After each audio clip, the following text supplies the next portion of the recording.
Bonjour à tous, bien-aimés dans la foi, je bénis le Seigneur. Vous qui me suivez à cette heure, je profite de l'occasion pour vous donner bonne fête de Saint-Valentin. Et je sais que c'est un sujet qui crée trop de problèmes et ça mène trop de polémiques entre les chrétiens.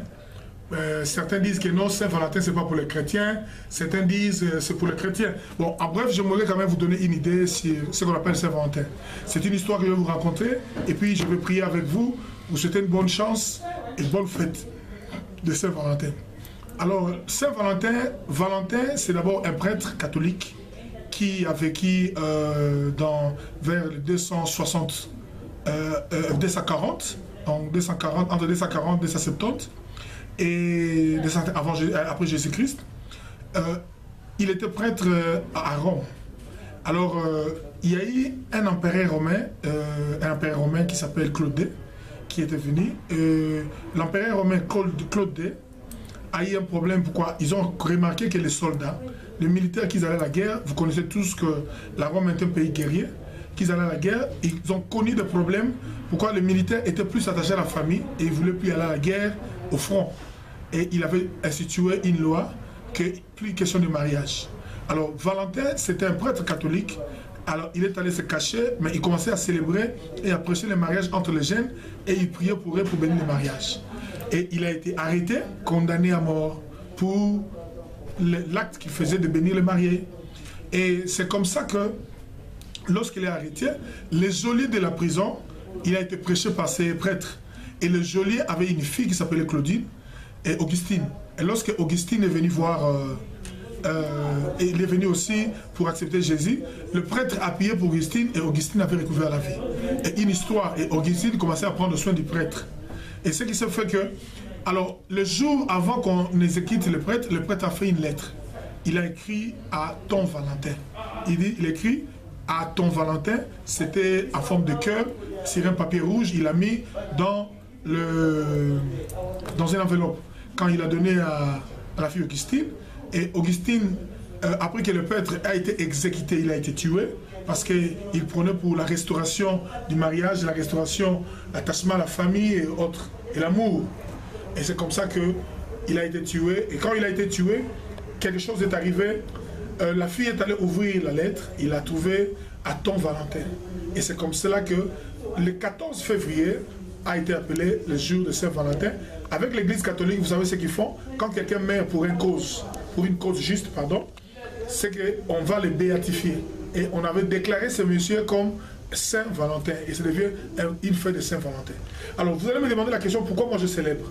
Je le célèbre non pas dans l'esprit d'une église, mais je le célèbre dans l'esprit de la restauration, de l'amour qui a été détruit dans les couples, dans les foyers, dans les gens qui se sont engagés, dans les familles où les gens n'ont pas pu maintenir l'unité, ils n'ont pas pu maintenir ensemble. Mais d'emblée, je voulais dire, l'amour c'est une affaire divine. Et Dieu lui-même, dans le livre de Jean, il dit que je suis amour. Et je profite de cette occasion pour vous dire, mes bien-aimés dans le Seigneur, l'amour est Dieu et l'amour vient de Dieu. La Bible dit, celui qui n'aime pas, il n'est pas de Dieu. Il est dans les ténèbres. Mais celui qui aime est de Dieu, est né de Dieu. Et il connaît Dieu. Donc je voudrais dire, et dans le livre de Jean, chapitre 3, 16, vous verrez les caractéristiques de l'amour. La Bible dit, il a tellement aimé le monde qu'il a donné.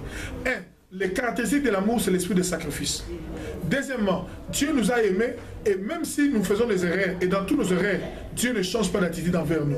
Ça vous dit que l'amour, le deuxième caractère de l'amour, c'est le pardon. Et dans cet amour, il y a un troisième caractère, l'amour est imprégnant.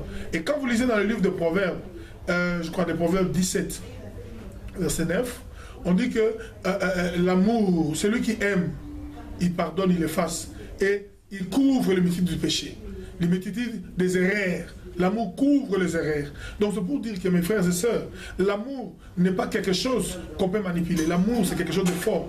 L'amour ne peut changer, il est standard. Et quand tu aimes tout ce que tu aimes, tu réussis. Et le succès de votre vie est basé sur l'amour. Si je travaille, j'aime mon travail, je vais réussir. Je vais avoir du succès.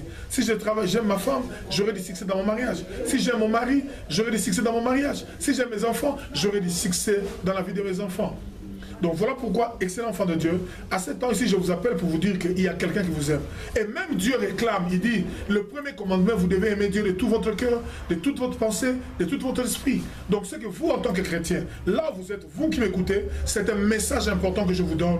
Message, revenez à Dieu, aimez Dieu, et c'est le temps de le restaurer. Ce qui a été brisé en vous, soit restauré et réparé.